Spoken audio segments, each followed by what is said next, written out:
ನಮಸ್ಕಾರ ವೀಕ್ಷಕ ಬಂಧುಗಳೇ. ಪ್ರಜಾಪಿತ ಬ್ರಹ್ಮಕುಮಾರಿ ಈಶ್ವರೀಯ ವಿಶ್ವವಿದ್ಯಾಲಯದ ಕಾರ್ಯಕ್ರಮ ಜ್ಞಾನಜ್ಯೋತಿ ಈ ಕಾರ್ಯಕ್ರಮಕ್ಕೆ ತಮಗೆಲ್ಲರಿಗೂ ಸಹ ಆದರದ ಸ್ವಾಗತ. ನಾವು ಈ ಮನುಷ್ಯ ಸಹಜ ಮನೋವೃತ್ತಿಯ ಹಲವು ವಿಷಯಗಳನ್ನು ಈಗಾಗಲೇ ತಿಳ್ಕೊಳ್ತಾ ಬಂದಿದ್ದೀವಿ. ಇವತ್ತು ಕೂಡ ಕೆಲವು ವಿಚಾರಗಳನ್ನು ಚರ್ಚೆ ಮಾಡೋರಿದ್ದೀವಿ. ಈ ಚರ್ಚೆಯಲ್ಲಿ ಪಾಲ್ಗೊಳ್ಳಲಿಕ್ಕೆ ನಮ್ಮ ಜೊತೆಗೆ ಬಂದಿದ್ದಾರೆ ನಮ್ಮೆಲ್ಲರ ಪ್ರೀತಿಯ ಸಹೋದರಿ BK ವೀಣಾಜಿಯವರು. ಅವರಿಗೆ ಈ ಕಾರ್ಯಕ್ರಮಕ್ಕೆ ಸ್ವಾಗತ ಬಯಸ್ತಾ ಇದ್ದೀನಿ. ವೀಣಕ್ಕ, ಅನುವರ್ತನೆಯ ವಿಷಯದ ಬಗ್ಗೆ ಮಾತಾಡುವಾಗ ನಾನು ಸ್ವಲ್ಪ ಅನುಮಾನಗಳನ್ನು ವ್ಯಕ್ತಪಡಿಸಿದ್ದೆ. ಅನುಕರಣೆನ ಅದು ಹೇಗೆ ಅಂತ ಹೇಳಿಬಿಟ್ಟು ಅಂತ. ಆವಾಗ ನೀವು ಹೇಳಿದ್ರಿ ಇಲ್ಲ, ಅನುಕರಣೆ ಅನ್ನೋದೇ ಬೇರೆ ಇದೆ, ಅದೇ ಬೇರೆ ಅಂತ. ಸೊ ಇವಾಗ ಅನುಕರಣೆ ಅಂತ ಅನ್ನೋದು ಯಾವ ರೀತಿಯ ಅನುಕರಣೆ ಇದು? ಈಗ ಮಕ್ಕಳು ಪೋಷಕರನ್ನು ಅನುಸರಿಸುವುದಾ ಅಥವಾ ಯಾವ ಥರ? ಈ ಅನುಕರಣೆನೂ ಕೂಡ ಹೇಗೆ ಒಬ್ಬರಿಗೆ ಕೆಡುಕನ್ನು ಉಂಟು ಮಾಡಬಲ್ಲಂಥದ್ದು, ಅಥವಾ ಅನುಕರಣೆಯನ್ನು ನಾವು ಹೇಗೆ ಮಾಡಿಕೊಳ್ಬೇಕು ನಮಗೆ ಒಳ್ಳೆಯದಾಗೋ ಥರ ಅನ್ನೋದ್ರ ಬಗ್ಗೆ ಇವತ್ತು ಸ್ವಲ್ಪ ಚರ್ಚೆ ಮಾಡೋಣ ಅಂತ ನೀವು ಹೇಳಿದ್ರಿ. ಆದ್ದರಿಂದ ಈ ವಿಷಯದ ಬಗ್ಗೆ ಸ್ವಲ್ಪ ಬೆಳಕು ಚೆಲ್ತೀರಾ? ದೇಹಭಾವದ ಅನೇಕ ಪ್ರವೃತ್ತಿಗಳು, ಅದರಿಂದ ಮನುಷ್ಯ ಹೊರಬರಬೇಕಾದ್ರೆ ಮನುಷ್ಯನಲ್ಲಿ ಸಮತ್ವ ಬೇಕು. ಅಂದರೆ ಆತ್ಮಭಾವದ ಜಾಗೃತಿಯೂ ಅಷ್ಟೇ ಆಗಬೇಕು. ಈ ಆತ್ಮಭಾವದ ಬಗ್ಗೆ ನಾವು ಯೋಚನೆ ಮಾಡ್ತಾ ಹೊರಟಾಗ ಆತ್ಮನ ಮೂಲಭೂತ ಶಕ್ತಿಯಾದ ಮನಸ್ಸು ಇಲ್ಲೊಂದು ಬಹುಮುಖ್ಯವಾದ ಆಯಾಮವಾಗಿ ನಿಲ್ಲುತ್ತೆ. ಈ ಮನಸ್ಸಿನ ಅನೇಕ ಈ ಮನೋತರಂಗಗಳು, ಮನೋಚಿಂತನೆಗಳು, ಮನೋವೃತ್ತಿಗಳು ನಮಗೆ ಸವಾಲೊಡ್ಡುತ್ತವೆ. ಈ ಮನೋವೃತ್ತಿಗಳನ್ನು ಮಟ್ಟ ಹಾಕುವುದು ಸೂಕ್ತವಲ್ಲ. ಮನೋವೃತ್ತಿಗಳನ್ನು ಶುದ್ಧೀಕರಿಸಿಕೊಂಡು ಸದುಪಯೋಗ ಮಾಡಿಕೊಳ್ಳುವುದು ಉಪಯುಕ್ತ ಎನ್ನುವ ಜೀವನಾನುಭವ, ಭಗವಂತನ ನಿರ್ದೇಶನ, ಅದರ ಆಧಾರದಿಂದ ನಾವೇನು ಈ ಸರಣಿಗಳಲ್ಲಿ ಚಿಂತನೆ ಮಾಡ್ತಾ ಹೊರಟಿದ್ದೇವೆ. ಈ ದಿನ ತಾವು ಕೇಳಿದ ಹಾಗೆ ಅನುಕರಣ ವೃತ್ತಿ ಮನುಷ್ಯನ ಮನೋಸಹಜವಾದ ಆತ್ಮನ ಮೂಲ ಗುಣಗಳಲ್ಲೊಂದಾದ ಅನುಕರಣ ವೃತ್ತಿ. ಅದರೊಡಗೂಡಿ ಬರುವುದು ಹಾಸ್ಯ ಪ್ರವೃತ್ತಿ. ಇದರ ಬಗ್ಗೆ ನಾವು ಚಿಂತನೆ ಮಾಡಬೇಕಾದ ಅವಶ್ಯಕತೆ ತುಂಬಾ ಇದೆ. ಏನು ಅನುಕರಣೆ ಅಂದರೆ? ನಾವು ಈ ಹಿಂದೆ ಅನುವರ್ತನೆಯ ಬಗ್ಗೆ ಯೋಚನೆ ಮಾಡುವಾಗ, ರಚನಾತ್ಮಕತೆಯ ಬಗ್ಗೆ ಯೋಚನೆ ಮಾಡುವಾಗ, ತಾಯಿಯ ಸೀರೆಯನ್ನು ಉಡಬೇಕು ಅಂತ ಓಡಣೆಯನ್ನು ಸೀರೆಯನ್ನಾಗಿಸಿಕೊಳ್ಳುವ ಮಗುವಿನ ರಚನಾತ್ಮಕತೆಯ ಬಗ್ಗೆ ಚಿಂತನೆ ಮಾಡಿದ್ವಿ.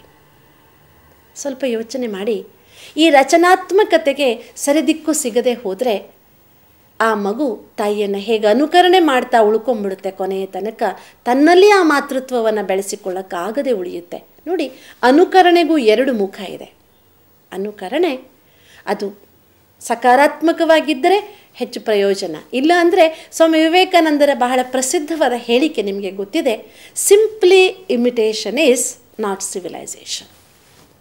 ಸುಮ್ಮನೆ ಯಾರನ್ನು ಅಂಧಾನುಕರಣೆ ಮಾಡುವುದಿದೆಯಲ್ಲ, ಅದು ನಾಗರಿಕತೆ ಅಲ್ಲ. ಉದಾಹರಣೆಗೆ ನಾವಿವತ್ತು ಮಾತಿಗೆ ಹಾಯ್ ಹಾಯ್ ಅಂತ ಹೇಳ್ತೇವೆ. ಬೇಕಾ? ಹಾಯ್ ಅಂತ ಹೇಳಿದೆ ನಮಗೆ ಮಾತಾಡುವುದಕ್ಕೆ ಬರುವುದಿಲ್ವಾ? ಯಾಕೆ ನಾವು ಈ ಅಂಧಾನುಕರಣೆ ಮಾಡ್ತಿದ್ದೇವೆ ಪಾಶ್ಚಿಮಾತ್ಯರದು ಅಂದರೆ, ಅವರಲ್ಲಿ ನೋವು ತುಂಬಿಕೊಂಡಿತ್ತು, ಅದಕ್ಕೆ ಅವರು ಹಾಯ್ ಹಾಯ್ ಅಂತ ಹೇಳಿದ್ರು. ನಾವು ಇವತ್ತು ನೋವನ್ನೇ ತುಂಬಿಕೊಂಡಿದ್ದೇವೆ, ಅದಕ್ಕೆ ಹಾಯ್ ಹಾಯ್ ಅಂತ ಹೇಳ್ತಿದ್ದೇವೆ. ನಮ್ಮ ನೋವನ್ನು ಬೇರೆಯವ್ರಿಗೂ ಹಾಯ ಹಾಯ್ ಅಂತ. ಹಾಯಾಗಿದ್ದೇವೆ ಅಲ್ಲ, ನೋವಾಗಿದ್ದೇವೆ. ಅಂದರೆ ಬಹಳ ಮುಖ್ಯವಾಗಿ ನಮ್ಮ ನುಡಿಗಳು ನಮ್ಮ ಮನಸ್ಸಿನ ಒಂದು ಪ್ರತಿಬಿಂಬ ಅಲ್ವೇ? ಅದರಿಂದ ಇಂತಹ ಅನುಕರಣೆ ಬೇಕಾ? ತಾಯಿಯನ್ನು ಅಮ್ಮ ಅಂತ ಕರೆಯೋಕ್ಕಾಗದೆ ಮಮ್ಮಿ ಅಂತ ಏನು ಕರೆಯೋಕ್ಕೆ ಹೊರಟಿದ್ದೇವೆ ಅನುಕರಣೆಯ ಹೆಸರಿನಲ್ಲಿ. ನಾವು ಪಾಶ್ಚಿಮಾತ್ಯ ರಾಷ್ಟ್ರಗಳಲ್ಲಿ ಮಮ್ಮಿ ಅಂದರೆ ಹೆಣಗಳನ್ನು ಕೂಡಿಡುವ ಹೂಳಿಡುವ ಸಮಾಧಿ, ಅದಕ್ಕೆ ಮಮ್ಮೀಸ್ ಅಂತ ಹೇಳ್ತಾರೆ. ನಾವು ತಾಯಿಯನ್ನು ಜೀವಂತವಾಗಿ ಪ್ರತಿ ಕ್ಷಣ ಚೇತನದ ಚಿಲುಮೆಯಾಗಿರುವ ತಾಯಿಯನ್ನು ಆ ಸಮಾಧಿಗೆ ಹೋಲಿಸಿ ಮಮ್ಮಿ ಅಂತಿದ್ದೀವಲ್ಲ. ಇಂತಹ ಅನುಕರಣೆ ಮನುಷ್ಯನನ್ನು ಖಂಡಿತವಾಗಿಯೂ ದಾಸನನ್ನಾಗಿ ಮಾಡುತ್ತೆ. ಕನ್ನಡದಲ್ಲಿ ಅಥವಾ ಮಾತೃಭಾಷೆಯಲ್ಲಿ ಮಾತಾಡಿದ್ರೆ ದೊಡ್ಡ ಅಪರಾಧವೇನೋ ಎನ್ನುವ ಹಾಗೆ ಅಂಧಾನುಕರಣೆ ಮಾಡುವ ವಿಧಾನವಿದೆಯಲ್ಲ, ಇದು ಬದಲಾಗಬೇಕು. ಆಗ ಅನುಕರಣೆಗೆ ನಿಜವಾದ ಅರ್ಥ ಬರುತ್ತೆ. ಅನುಕರಣೆ ನಾವಿಲ್ಲಿ ಕಾಣುವ ಹಾಗೆ ಕೆಲವೊಮ್ಮೆ ಅನುಕರಣೆ ಆದಾಯದ ಮೂಲವಾಗಿರುತ್ತೆ. ಯಾರೋ ಹಿರಿಯರನ್ನು ಅನುಕರಿಸಿ ನಗಿಸ್ತಾರಲ್ಲ ಜನ, ಹಾಸ್ಯ ಪ್ರವೃತ್ತಿಯನ್ನು ಅದಕ್ಕೆ ಅನುಕರಣೆ ಮತ್ತು ಹಾಸ್ಯ ಪ್ರವೃತ್ತಿ ಒಟ್ಟಿಗೆ ಬಂದಿದೆ. ಅನುಕರಣೆಯಿಂದ ಜನರಲ್ಲಿ ಜಾಗೃತಿ ಮೂಡಿಸಲಾಗುತ್ತೆ. ಯಾರೋ ಹಿರಿಯರು ಮಾಡಿದ ತಪ್ಪನ್ನು ನೀವು ಮಾಡಬೇಡಿ ಅಂತ ಹೇಳಲಾಗುತ್ತೆ. ಇವತ್ತು ಎಷ್ಟೋ ಜನ ಅದರಿಂದಲೇ ತುಂಬ ಪ್ರಖ್ಯಾತರಾದವರನ್ನು ನಾವು ಕಾಣ್ತೇವೆ ಹಾಸ್ಯ ಪ್ರವೃತ್ತಿಯಿಂದ. ಆದರೆ ಈ ಅನುಕರಣೆ ಮತ್ತು ಹಾಸ್ಯ ಪ್ರವೃತ್ತಿ ಎರಡಕ್ಕೂ ಒಂದು ಬೇಡದ ಮುಖವೂ ಇದೆ.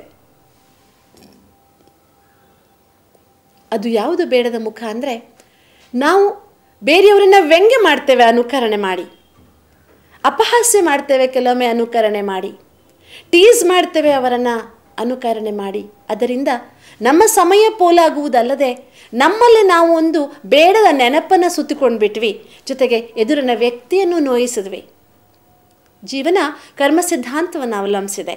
ಕೊಟ್ಟಿದ್ದನ್ನ ಪಡಿಲೇಬೇಕು, ಎಲ್ಲೂ ಹೋಗೋದೇ ಇಲ್ಲ. ನಾವೊಬ್ಬರಿಗೆ ನೋವು ಕೊಟ್ಟರೆ ಇನ್ನೊಬ್ಬರು ನಮಗೆ ನೋವು ಕೊಡುವವರು ಇದ್ದೇ ಇರ್ತಾರೆ, ಎಲ್ಲಿಯೂ ಹೋಗೋದಿಲ್ಲ. ಅದು ಕಟ್ಟಿಕೊಂಡ ಕರ್ಮ ಬುತ್ತಿ ನಾವು ಹಾಗೆ ಖಾಲಿ ಮಾಡುವುದಕ್ಕೆ ಬರುವುದಿಲ್ಲ. ಆದ್ದರಿಂದ ನಾವೊಮ್ಮೆ ಗಮನಿಸೋಣ, ಅನುಕರಣೆ ಎಲ್ಲಿ, ಹೇಗೆ, ಎಷ್ಟು ಬೇಕು ನಮಗೆ. ಅಗತ್ಯವಾಗಿ ನಾವು ವಿಚಾರ ಮಾಡಿದಾಗ ನೋಡಿ, ಈಗ ಈ ಅನುಕರಣೆ ಹಾಸ್ಯ ಪ್ರವೃತ್ತಿಯ ಜೊತೆಗೆ ನಾವು ಇನ್ನೊಂದನ್ನು ಜೋಡಿಸ್ಕೊಳ್ಬೇಕಾಗುತ್ತೆ ಮನೋವೃತ್ತಿಗಳಲ್ಲಿ, ಕ್ರೀಡಾ ಪ್ರವೃತ್ತಿ. ಮನುಷ್ಯ ಸಹಜವಾಗಿಯೇ ಆಟಗಳನ್ನು ಇಷ್ಟಪಡ್ತಾನೆ, ಯಾಕೆಂದರೆ ಜೀವನವೇ ಒಂದು ಆಟ. ಈ ಜೀವನದ ಆಟದಲ್ಲಿ ಯಾರ್ಯಾರೋ ಬರ್ತಾರೆ, ಯಾರ್ಯಾರೋ ಹೋಗ್ತಾರೆ, ಯಾರ ಜೊತೆಗೋ ಆಡಬೇಕಾಗುತ್ತೆ, ಯಾರ ಜೊತೆಗೋ ಸೋಲ್ಬೇಕಾಗುತ್ತೆ, ಒಮ್ಮೆ ಗೆಲ್ಲಬೇಕಾಗುತ್ತೆ.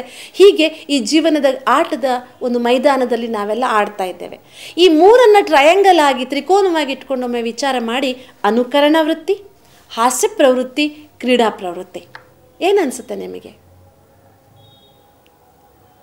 ಇಲ್ಲಿ ಬಹಳ ಮುಖ್ಯವಾಗಿ ನಾವು ಒಂದು ಹಂತಕ್ಕೆ ಬಂದು ನಿಲ್ತೇವೆ. ಒಬ್ಬ ಪುಟ್ಟ ಮಗು ಸಚಿನ್ ತೆಂಡೂಲ್ಕರ್ನ ಅನುಕರಣೆ ಮಾಡುತ್ತೆ, ಅದು ತಪ್ಪಲ್ಲ. ಹೇಗೆ ಒಬ್ಬ ಸಚಿನ್ ತೆಂಡೂಲ್ಕರ್ ಸುನಿಲ್ ಗವಾಸ್ಕರ್ ಆಡಿದಂತಹ ಆಟವನ್ನು, ಅವನು ಮಾಡಿದಂತಹ ಒಂದು ಬೌಂಡ್ರಿನ ಅದನ್ನೆಲ್ಲ ನೋಡ್ಕೊಳ್ತಾ ಬೆಳೆದ, ಅವನು ಎಷ್ಟು ದೊಡ್ಡ ಆಟಗಾರನಾಗಿ ಬೆಳೆದ, ವಾಮನ ಮೂರ್ತಿ ವಿಶ್ವವನ್ನು ವ್ಯಾಪಿಸಿದ ಹಾಗೆ ನಮ್ಮೆದುರಿಗೆ ಒಂದು ಆದರ್ಶವನ್ನು ಇಟ್ಕೊಂಡು ಕ್ರೀಡಾ ಮನೋಭಾವದಿಂದ, ಸ್ಪರ್ಧಾತ್ಮಕ ಮನೋಭಾವದಿಂದ ಅನುಕರಣೆ ಮಾಡುವುದಿದೆಯಲ್ಲ, ಇದು ಉನ್ನತಿಗೆ ಮೆಟ್ಟಿಲಾಗುತ್ತೆ. ಹಾಗಂತ ಸಚಿನ್ ತೆಂಡೂಲ್ಕರ್ ಏನು ಅವನು ಅಕಾಡೆಮಿಕಲಿ ಬಹಳ ಬುದ್ಧಿವಂತನಾಗಿರಲಿಲ್ಲ, ಅವನು ಹೈಸ್ಕೂಲ್ ದಾಟುವುದಕ್ಕೆ ಆಗಲಿಲ್ಲ, ಅವನೇನು ಕಾಲೇಜಿಗೆ ಹೋಗಲೇ ಇಲ್ಲ, ನಾನು ಕಾಲೇಜ್ ದಾಟ್ತಿದ್ರೆ ನಾನು ಏನು ಮಹಾ ಆಯಿತು, ಸಚಿನ್ ತೆಂಡೂಲ್ಕರ್ ಏನು ಕಾಲೇಜಿಗೆ ಹೋಗಿದ್ನಾ ಅಂತ ಆ ಕಡೆ ಕ್ರೀಡಾ ಪ್ರವೃತ್ತಿಯನ್ನು ಬೆಳೆಸಿಕೊಳ್ಳದೆ, ಅಲ್ಲಿಯೂ ಅನುಕರಣೆ, ಅಲ್ಲಿ ಸಕಾರಾತ್ಮಕ ಅನುಕರಣೆಯನ್ನು ಮಾಡದೆ ಅವನಲ್ಲಿದ್ದ ನಕಾರಾತ್ಮಕತೆಯನ್ನು ಮಾತ್ರ ಅನುಕರಣೆ ಮಾಡುವುದಿದೆಯಲ್ಲ, ಇದು ಜೀವನವನ್ನು ನಾವು ಹಗಲು ಕಂಡ ಬಾವಿಗೆ ರಾತ್ರಿ ಬೀಳುವುದು ಅಂತ ಏನು ಹೇಳ್ತೇವೆ, ಅದಕ್ಕೆ ಇದೊಂದು ಉತ್ತಮ ಉದಾಹರಣೆ ಆಗಿಬಿಡುತ್ತೆ. ಆದ್ದರಿಂದ ಬಂಧುಗಳೇ, ಅನುಕರಣೆ ಕೇವಲ ಹೊರಗಿನಿಂದ ಆಗಿರಬಾರ್ದು, ಅನುಕರಣೆ ಗುಣಮಟ್ಟದಲ್ಲಿ ಉತ್ತಮವಾದ ಅನುಕರಣೆಯಾಗಿರಬೇಕು ಎನ್ನುವುದು ಬಹಳ ಮುಖ್ಯವಾಗಿರುತ್ತೆ. ನಿಮಗೆ ಗೊತ್ತಿದೆ, ಕಾಲಿಲ್ಲದ ಒಬ್ಬ ಓಟಗಾರ ಹಿರಿಯ ಓಟಗಾರನ ಹತ್ತಿರ ನಿನಗೇನು ಆಟೋಗ್ರಾಫ್ ಬೇಕು ಅಂತ ಕೇಳಿದ್ರೆ, ನಿನ್ನ ಹಾಗೆ ನಾನು ಓಡುವವನಾಗಲಿ ಅಂತ ಆಟೋಗ್ರಾಫ್ ಕೇಳಿ ವಿಶ್ವದ ಒಲಿಂಪಿಕ್ ಕ್ರೀಡೆಯಲ್ಲಿ ಚಿನ್ನದ ಪದಕ ಸಂಪಾದಿಸಿದ ಕತೆ ಎಲ್ಲರಿಗೂ ಗೊತ್ತಿದೆ. ಒಂದು ಕಾಲಿಲ್ಲದ ಒಬ್ಬ ಕ್ರೀಡಾಪಟು ಪ್ರಖ್ಯಾತ ಫುಟ್ಬಾಲ್ ಪ್ಲೇಯರ್ ಆದಂತಹ ಉದಾಹರಣೆಯು ಜಗತ್ತಿನಲ್ಲಿ ಪ್ರಖ್ಯಾತವಾಗಿದೆ. ಹೇಗೆ ಅಂದರೆ, ಇದ್ದಿದ್ದ ಅವಕಾಶವನ್ನು ಹಿರಿಯರನ್ನು ಅನುಕರಿಸುವ ಮೂಲಕ ಫಲಾತ್ಮಕವಾಗಿ ಬೆಳೆಸಿಕೊಂಡ ರೀತಿ. ಆದ್ದರಿಂದ ನಾವು ಬೇರೆಯವರನ್ನು ಅನುಕರಿಸುವಾಗ ನಮ್ಮಲ್ಲಿ ಹಾಸ್ಯ ಪ್ರವೃತ್ತಿಯಿಂದ ನಾವು ಅನುಕರಿಸಿದರೆ ಬೇರೆಯವರಿಗೆ ನೋವಾಗದ ಹಾಗೆ, ನೋವಾದರೂ ಅದು ಅವರ ತಪ್ಪಾಗಿದ್ದರೆ ಆ ತಪ್ಪನ್ನು ಎತ್ತಿ ತೋರಿಸುವ ಎದೆಗಾರಿಕೆಯಿಂದ ನಾವು ಅದನ್ನು ಅನುಕರಿಸಿದರೆ ಆ ವ್ಯಕ್ತಿಯಲ್ಲಿ ಬದಲಾವಣೆ ತರುವುದಕ್ಕೆ ನಮ್ಮಿಂದ ಸಾಧ್ಯವಾಗುವಂತಿದ್ದರೆ ಅದು ಖಂಡಿತವಾಗಿಯೂ ಅನುಕರಣ ಪ್ರವೃತ್ತಿ ಉತ್ತಮವಾದದ್ದು. ಇನ್ನು ನಾವು ವಿಚಾರ ಮಾಡ್ತಾ, ಈಗ ಒಬ್ಬ ಸೈನ್ಯ ಸೇರುವಂತಹ ಒಬ್ಬ ಸೈನಿಕ ತನ್ನ ಕಮಾಂಡರ್ನ ಅನುಕರಿಸ್ತಾನೆ. ಆ ಅನುಕರಣೆ ಅವನನ್ನು ಇನ್ಸಲ್ಟ್ ಮಾಡುವುದು ಆಗಿರದೆ, ತಾನು ಅವನ ಹಾಗೆ ಯೋಗ್ಯ ಸೈನಿಕನಾಗಬೇಕು ಎನ್ನುವ ಚಿಂತನೆಯ ಧಾಟಿಯಲ್ಲಿದ್ದರೆ ಖಂಡಿತವಾಗಿಯೂ ಆ ಅನುಕರಣೆಗೆ ಅರ್ಥವಿದೆ. ಅದಿಲ್ಲದೆ ಇದ್ದರೆ ನಾವೆಷ್ಟೋ ಸಲ ನಾವಿವತ್ತು ಚಿಕ್ಕ ಮಕ್ಕಳು ಟೀಚರ್ಸ್ನ ಅನುಕರಿಸುವುದನ್ನು ನೋಡ್ತೇವೆ. ಅದರಲ್ಲಿ ಮುಖ್ಯವಾಗಿ ಟೀಚರ್ನ ಅನುಕರಿಸುವುದು ಯಾವುದರಲ್ಲಿ ಮಕ್ಕಳು ಅಂದರೆ, ಬೆತ್ತ ತಗೊಂಡು ಮಕ್ಕಳಿಗೆ ಬಿಡುವುದರಲ್ಲಿ. ಎಲ್ಲ ನನ್ನ ಸ್ಟೂಡೆಂಟ್ಸ್ ನೀವು ಕೈ ಹಿಡೀರಿ, ಒಂದೊಂದು ಪೆಟ್ಟು ಹಾಕ್ತಾನೆ, ನಾನು ಹೇಳ್ದಂಗೆ ಕೇಳಿಲ್ಲ ನೀವು ಅಂತ ಗದರುವುದನ್ನು ನೋಡ್ತೇವೆ. ಏನನ್ನು ಅನುಕರಿಸಿದ್ರು ಮಕ್ಕಳು ಹೇಳಿ? ಇದು ಅನುಕರಣೆ ಸರಿಯಾ? ಅದನ್ನು ನೋಡಿ ಅಪ್ಪ ಅಮ್ಮ ನೋಡಿ ನನ್ನ ಮಗು ಮುಂದೆ ಟೀಚರ್ ಆಗುತ್ತೆ, ಏನು ಚಂದ ಪಾಠ ಮಾಡುತ್ತೆ ಅಂತ ಹೇಳ್ತಾರಲ್ಲ, ಅದು ಸರಿಯಾ? ಆ ಮಗುವನ್ನು ತಿದ್ದಬೇಕಲ್ಲಿಯೇ. ಟೀಚರನ್ನು ನಾವು ಅನುಕರಿಸಬೇಕಾದದ್ದು ಎಲ್ಲಿ? ಆ ಟೀಚರಲ್ಲಿರುವ ವ್ಯಾಲ್ಯೂಸನ್ನು ಮಾತ್ರ ಅನುಕರಿಸುವ ಮನೋಭಾವವನ್ನು ಆ ಮಗುವಿನಲ್ಲಿ ಬೆಳೆಸದೆ ಹೋದರೆ, ನಾವೊಂದು ಸಣ್ಣ ಜೋಕ್ ಯಾವಾಗಲೂ ಸಹ ಹೇಳ್ತಾ ಇರ್ತೇವೆ. ಒಬ್ಬ ಮಗ ಶಾಲೆಯಲ್ಲಿ ಮಕ್ಕಳದೆಲ್ಲ ಪೆನ್ಸಿಲ್ ಕದೀತಾ ಇದ್ದ ಅಂತ.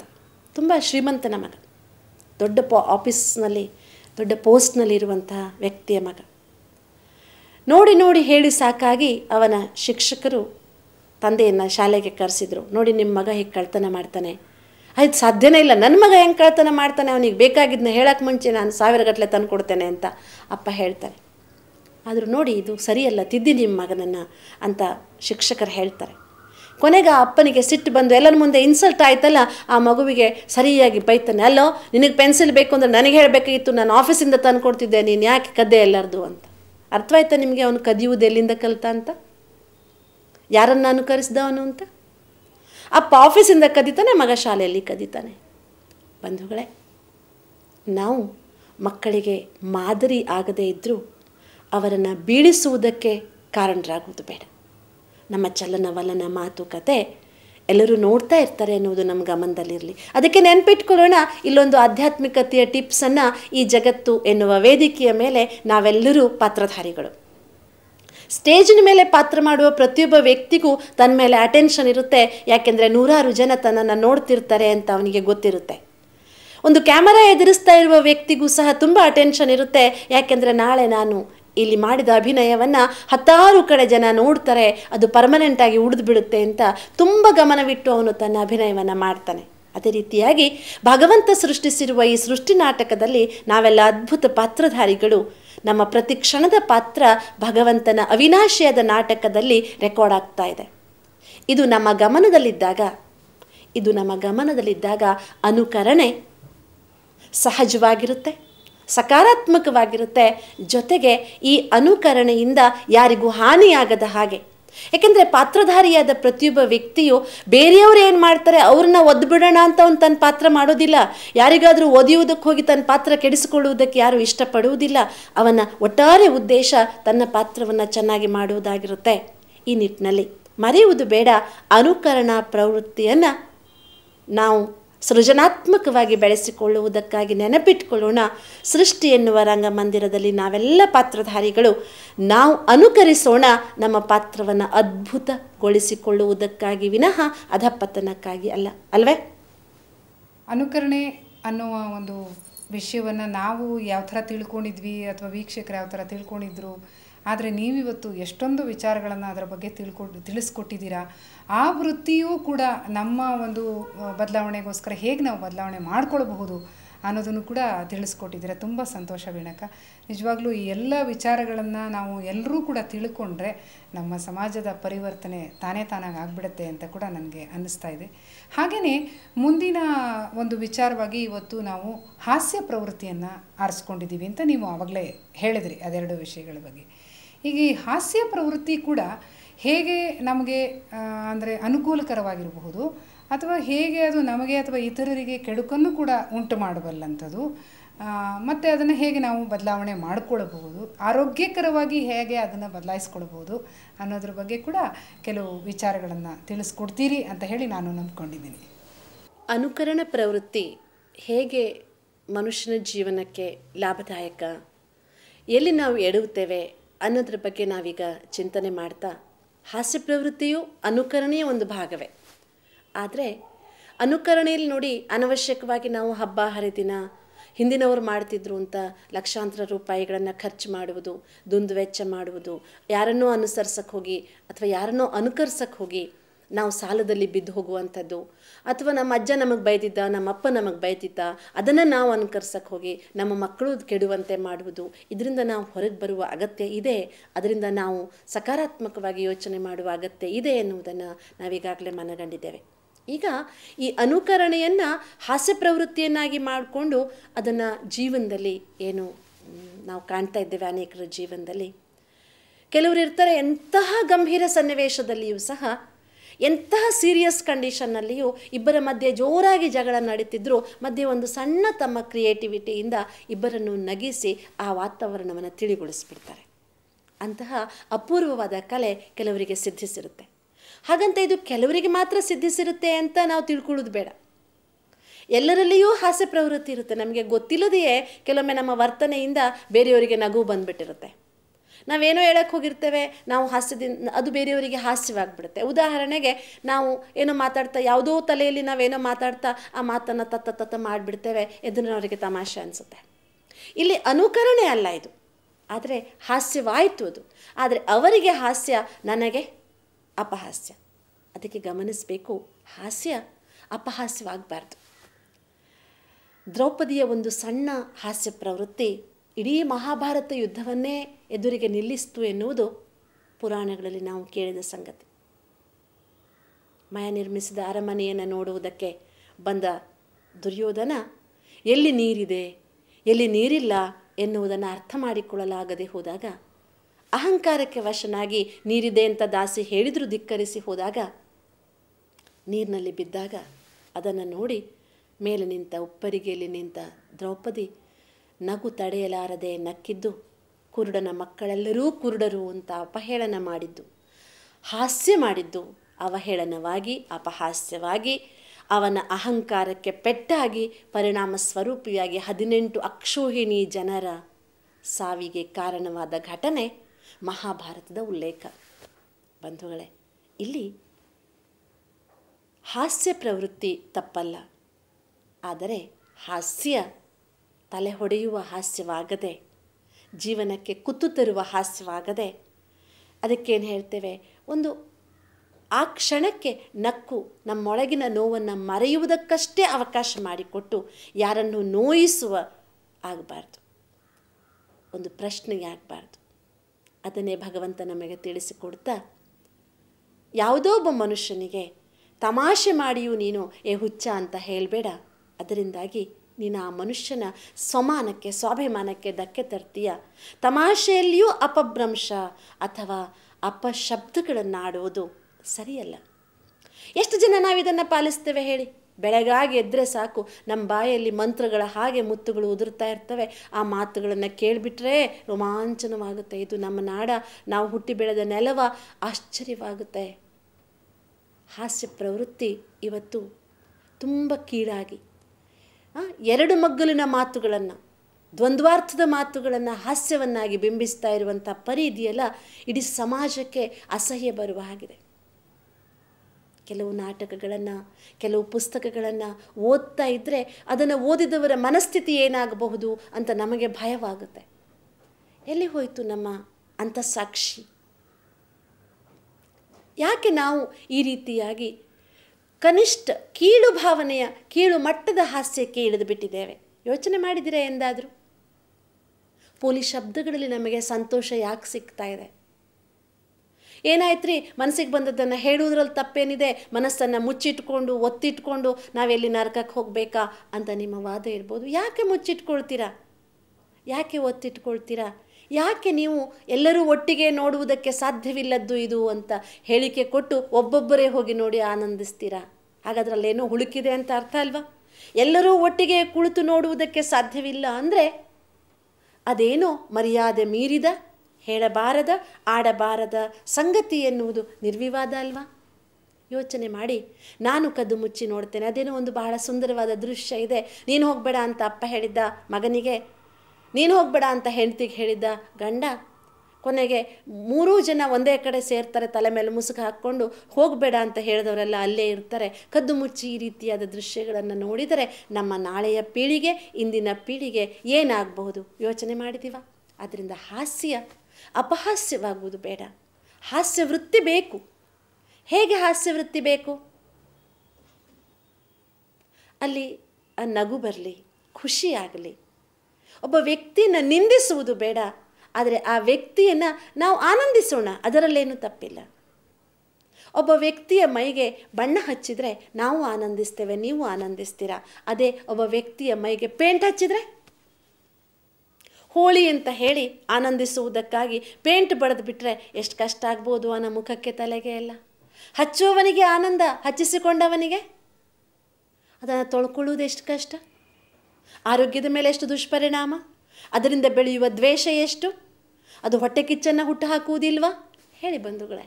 ಆದ್ದರಿಂದ ಹಾಸ್ಯ ಪ್ರವೃತ್ತಿ ಮನೋಸಹಜ ಪ್ರವೃತ್ತಿ. ಗೊತ್ತಿಲ್ಲದೇ ನಾವು ಬೇರೆಯವರನ್ನು ಹಾಸ್ಯ ಮಾಡಿಬಿಡ್ತೇವೆ.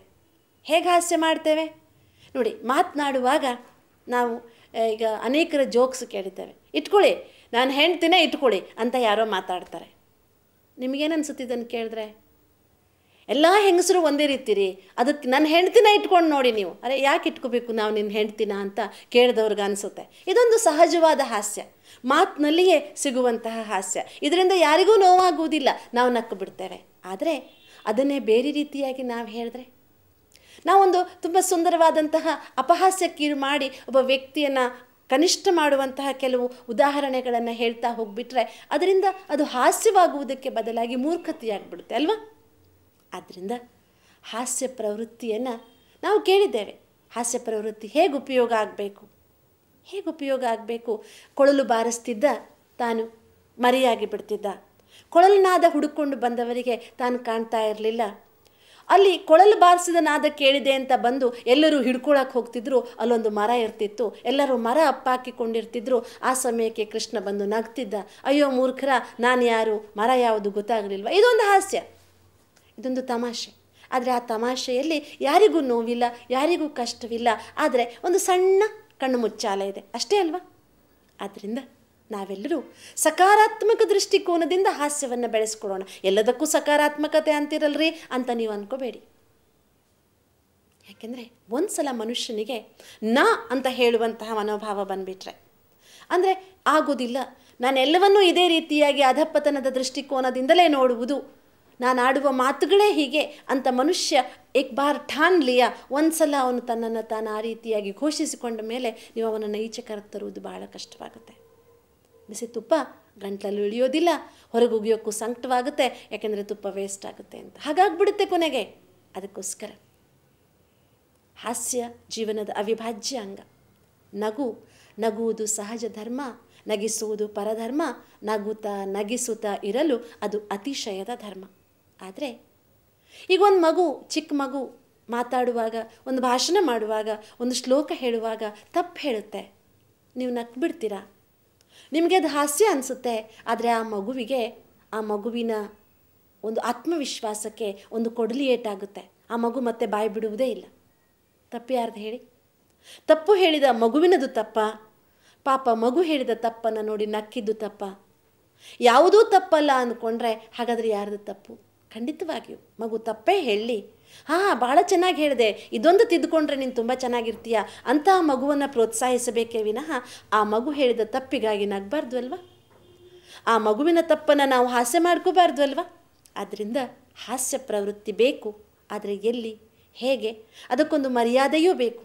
ಯಾರೋ ದೊಡ್ಡವರು ಭಾಷಣ ಮಾಡ್ತಿದ್ದಾರೆ, ದೊಡ್ಡವರು ಮಾತಾಡ್ತಿದ್ದಾರೆ, ಅವರು ತಪ್ಪೇ ಹೇಳ್ತಿದ್ದಾರೆ, ಅದಕ್ಕೆ ಕಿಸಕ್ಕಂತ ನಕ್ಬಿಟ್ರೆ ಜಗಳವೇ ಆಗಿಬಿಡ್ಬೋದು, ಅಲ್ಲಿ ಕೈ ಬಂದುಬಿಡ್ಬೋದು.